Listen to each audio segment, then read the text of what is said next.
જી start. આવતીકાલ 26 એપ્રિલના દિવસે જિલ્લા તાલુકા પંચાયતની અને બોડેલી નગરપાલિકાની ચૂંટણીઓ યોજાઈ રહી છે.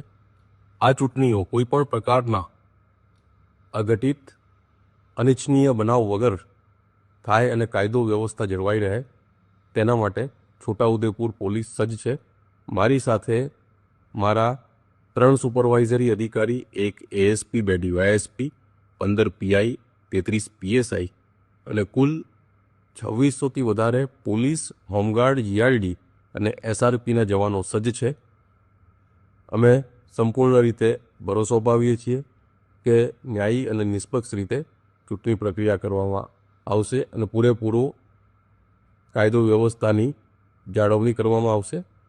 સાથે સાથે મતદારોને અપીલ છે કે પોલિંગ સ્ટાફ અને પોલીસ સ્ટાફને પૂરો સહકાર આપે અને કોઈપણ પ્રકારના ડર, અફવા વગર મતદાન કરે.